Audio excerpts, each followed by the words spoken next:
एक नाम जो अभी अभी आपके मन में आया होगा और उस इंसान का जिसने आपको कभी बहुत हर्ट किया होगा, और शायद अभी आप नाम सोचते ही एक टाइटनेस फील कर रहे होंगे शरीर में, एक एंगर, एक पेन, एक दर्द, एक फ्रस्ट्रेशन फील कर रहे होंगे। तो आज का एपिसोड उसी नाम के लिए है। मैं आपसे ये नहीं कहूंगी कि आप उसको माफ कर दो, बट मैं आपको ये पहले समझाऊंगी कि माफ ना करने से कौन ज्यादा सफर करता है और कैसे आप अपना ऋण अनुबंध उसके साथ बनाते हैं। तो आप या वो, आपके लिए कौन जरूरी है? नमस्ते, ऋण अनुबंध से हूँ मोनिका अग्रवाल, आपकी soul architect and akashic medium. आज का एपिसोड इस सीरीज का सबसे हीलिंग एपिसोड है। हम एपिसोड नंबर 29 तक पहुंच गए हैं, काफी सारी जर्नी पार करके पहुंचे हैं। तो अगर ये एपिसोड आपके सामने आ रहा है तो पहले 1 to 28 के एपिसोड्स देख लीजिए, क्योंकि ये एक सीरीज है। इसको बीच में से आप देखेंगे तो आप पूरा ज्ञान अर्जित नहीं कर पाएंगे। और इस सीरीज को बनाने का मेरा पर्पस है आप लोगों तक वो हीलिंग पहुंचाना, वो ज्ञान पहुंचाना और वो कार्मिक सेटलमेंट का रास्ता पहुंचाना जो हीलर्स होते हैं बहुत कॉस्टली चार्जिंग होती है, जिसकी इवन मेरे पास भी अगर आप सेशंस लेते हो तो आपको काफी पैसा स्पेंड करना पड़ता है एक एनर्जी एक्सचेंज के फॉर्म में। लेकिन ये सीरीज आपको एक बेनिफिट के रूप में मिल रही है, आप चाहे तो इसका पूरा फायदा उठा सकते हैं। तो आज के एपिसोड में हम वादा करते हैं कि इस एपिसोड के बाद माफ करना आपको किसी और तरीके से दिखेगा।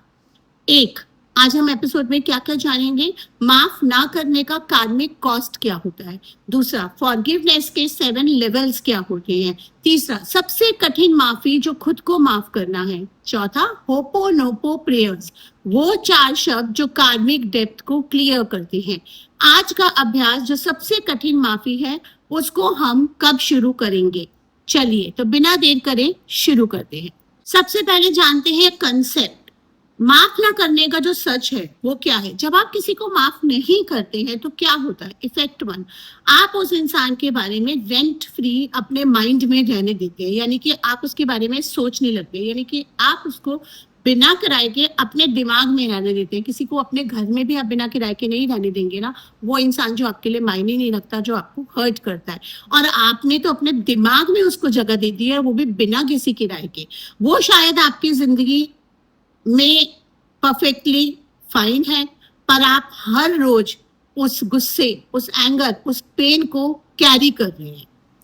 इफेक्ट 2, कार्मिक बॉन्ड बहुत मजबूत होता जाता है। सबसे इंपॉर्टेंट पॉइंट है वैदिक फिलॉसफी में, जब हम किसी के बारे में इंटेंस नेगेटिव इमोशंस रखते हैं तो हम उनसे एनर्जेटिकली बंधे रहते हैं। उनकी एनर्जी, यानी कि जब हम माफ नहीं करते हैं उनसे सबसे गहरा कार्मिक बॉन्ड बनाते हैं, उनकी एनर्जी के साथ कंटिन्यूअसली कनेक्टेड रहते हैं। अब जिसको आप माफ नहीं करना चाहते, जिसके साथ आपकी ग्रजेस हैं, जिसने आपको हर्ट करा है, उसी की एनर्जी के साथ आप इतना कार्मिक बॉन्ड बना रहे हैं कि उससे छूट ही नहीं रहे हैं। वो बॉन्ड अगले जन्म में और इंटेंस हो जाता है। जिसे आज माफ नहीं करा वो कल किसी और रूप में मिलेगा। आपका वाइब्रेशन नीचे हो जाता है जब आप एंगर, रिसेंटमेंट, बिटरनेस जैसी चीजों को कैरी करते हैं। ये सबसे लो वाइब्रेशन इमोशंस हैं। जब आप इन्हें कैरी करते हैं तो हाई वाइब्रेशनल चीजें जो आपके लिए मेंट है, आप उनसे दूर होते जाते हैं, आप अट्रैक्ट नहीं कर पाते हैं। खुशी, अवसर, नए रिश्ते। माफ ना करना उस इंसान को तो हर्ट नहीं कर रहा है, लेकिन आपको हर्ट कर रहा है, आपकी जिंदगी में रुकावटें ला रहा है, और वो इंसान तो अपनी लाइफ में अपने तरीके से जी रहा है, उसकी अपने लेवल्स हैं। तो आज हम जानेंगे 7 लेवल्स ऑफ फॉरगिवनेस। फॉरगिवनेस एकदम से नहीं होती है, तो उसके 7 लेवल क्या क्या है। फॉरगिवनेस एक इवेंट नहीं है, एक जर्नी है, एक यात्रा है। ये नहीं कि आज आप सोचो कि हाँ मैंने तो उसे माफ कर दिया, लेकिन सबकॉन्शियस माइंड में आप बहुत कुछ चीजें कैरी कर रहे हो। जब भी कोई नया रिश्ता उस तरीके का मिलता है, आपको वो डाउट्स आ जाते हैं, आप वो ट्रस्ट नहीं कर पाते, मतलब कि आपने कहीं ना कहीं वो सबकॉन्शियस माइंड में दबा दिया है, माफ नहीं करा है आपने उसको। तो इस जर्नी के 7 लेवल हैं। सबसे पहला, इंटेलेक्चुअल एक्नॉलेजमेंट। तो मुझे पता है माफ करना सही है, ये सबसे सरफेस लेवल है। आप जानते हैं कि माफ करना चाहिए पर आप फील नहीं कर पा रहे। तो सबसे पहले अगर आप एक्नॉलेज ही नहीं कर पा रहे कि माफ करना सही है और उसके लिए आप इफ इन बट्स चूज कर रहे हैं, तो आप उस जर्नी पे बढ़ ही नहीं पाएंगे। किसी भी यात्रा पे जाने के लिए पहले आपको एक्नॉलेज करना पड़ता है कि मुझे वहां पहुंचना है। तो सबसे पहले तो इंटेलेक्चुअली अपने आप को विश्वास दिलाइए कि माफ करना ही ठीक है। इसके अलावा कोई और रास्ता आपकी जिंदगी को बेहतर नहीं बना सकता। Second level, releasing the story. जो स्टोरी आप बार बार खुद को सुनाते हैं, दूसरों को सुनाते हैं, उसने ये किया, उसने गलत किया, उस स्टोरी को रिपीट करना बंद कर दीजिए। स्टोरी जितनी बार सुनाओगे पेन उतना फ्रेश होगा, एनर्जेटिक कॉर्ड्स उतने फ्रेश होंगे। तीसरा लेवल, अंडरस्टैंडिंग देयर कार्मिक रोल। ये समझना कि वो इंसान आपका कार्मिक टीचर था, उसने जो दर्द दिया वो आपको एक जरूरी लेसन सिखाता है। जब आप ये देखते हैं तो एंगर, गुस्सा धीरे धीरे अंडरस्टैंडिंग में बदल जाता है। माफ करने का मतलब कहीं भी ये नहीं है कि आप उसको दोबारा मौका दें वो सब करने का, लेकिन आप उसको कार्मिक टीचर की तरह लें, वो लेसन्स लें और उन लेसन्स के साथ आप आगे बढ़ें। चौथा, इमोशनल रिलीज। ये लेवल सबसे अनकंफर्टेबल होता है और सबसे मुश्किल भी होता है। यहाँ आपको वो इमोशन फुली फील करना होगा। रोना है तो रो, चिल्लाना है तो चिल्लाओ, किसी को कुछ सुनाना है तो सुनाओ, और इमोशंस को सप्रेस मत करो, एक्सप्रेस करो सेफली। जो फील नहीं होता रिलीज नहीं होता। सुनाने का मतलब ये नहीं कि आप दोबारा उसके साथ बैंटर में एंगेज हो जाएं और उसके साथ एक नया हर्ट और एक नया कार्मिक ऋणानुबंध बना लें। वो जो आपकी फीलिंग होती है ना, फ्रस्ट्रेशन की, दर्द की, या किसी किसी में बदला लेने की फीलिंग होती है कि वो ऐसा इंसान कर कैसे गया, मैं उसको सबक सिखाऊंगी, ये करूंगी, वो फीलिंग आपको अंदर अंदर खत्म कर रही है।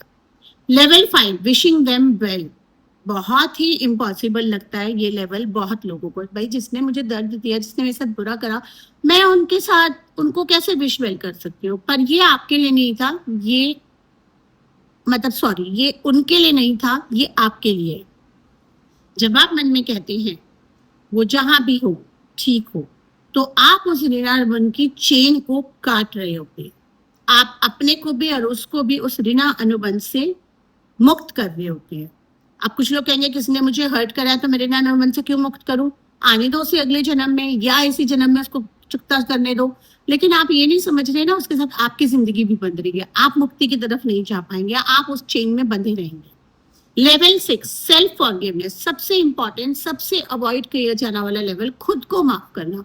हम दूसरों को माफ करने की तो बात करते हैं, लेकिन खुद को माफ कर ही नहीं पाते। खुद को माफ करना इसलिए जरूरी है क्योंकि जब हम खुद को माफ नहीं करते तो आप वही सिचुएशन बार बार अट्रैक्ट करते हैं।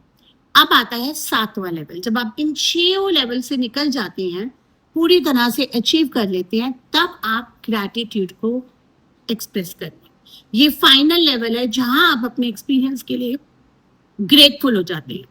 उस दर्द ने मुझे ये सिखाया, उस इंसान ने मेरे लिए एक टीचर था, मेरी आत्मा ने खुद चुना था उसे। और जब ग्रेटिट्यूड आता है तो फॉरगिवनेस कंप्लीट हो जाती है। अब आप फॉरगिवनेस लेवल बाइज लेवल करिएगा। कभी भी ऐसे मत करिएगा कि हाँ भाई मैंने तो माफ कर दिया, मैं बात ही नहीं करूंगी उससे। ये एक टेक्निक है जो हजारों साल पुरानी है, होपोनोपो, 4 शब्द, हवाई की, और जो दुनिया भर में कार्मिक हीलिंग के लिए यूज होती है। इसमें सिर्फ 4 शब्द हैं। I am sorry, please forgive me, I thank you and I love you. ये 4 शब्द आपको किसी को फेस टू फेस नहीं बोलने हैं। आप ये उस इंसान की इमेज को मन में लाकर खुद प्रेयर कर सकते हैं। वैदिक पर्सपेक्टिव से ये टेक्निक काम करती है क्योंकि हम सभी एक कॉन्शियसनेस के अंश हैं।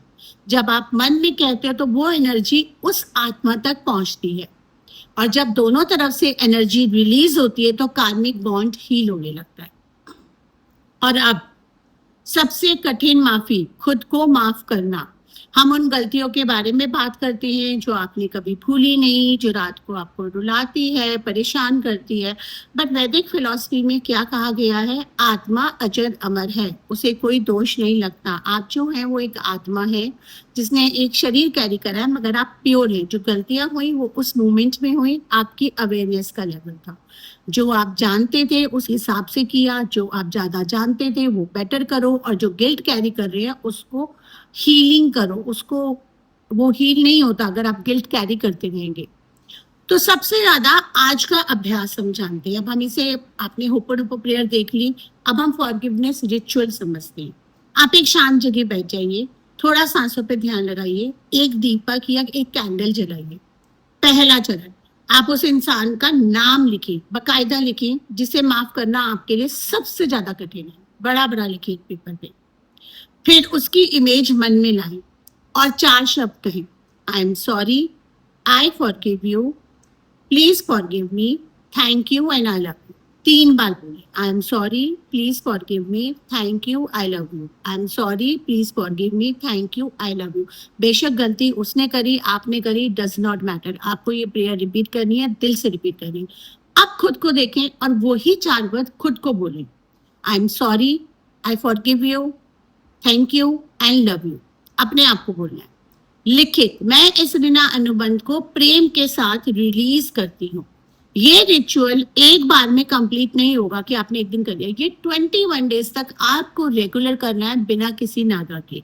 और देखिए क्या बदलता है आपकी लाइफ में। एंड बिलीव मी, ये बहुत छोटा सा रिचुअल है लेकिन आपकी लाइफ में इतने बड़े चेंज लाएगा। फॉरगिवनेस वीकनेस नहीं है, बहुत बड़ी स्पिरिचुअल स्ट्रेंथ है, क्योंकि जो माफ कर सकता है वही ऋण अनुबंध से मुक्त हो सकता है। और मुक्ति इस पूरी सीरीज का सबसे बड़ा लक्ष्य है। हम ये सीरीज बनाई इसलिए रही है उन आत्माओं के लिए जो मुक्ति की तरफ बढ़ना चाहते हैं। कमेंट में बताइए सबसे मुश्किल माफी आपकी जिंदगी में कौन सी थी, बस एक लाइन में बताएं अगर शेयर करना हो तो। सीरीज का प्लेलिस्ट दे रखा है, इंग्लिश आर्टिकल divineCenter.in ब्लॉग पे आने शुरू हो गए हैं, वेबसाइट divineCenter.in है।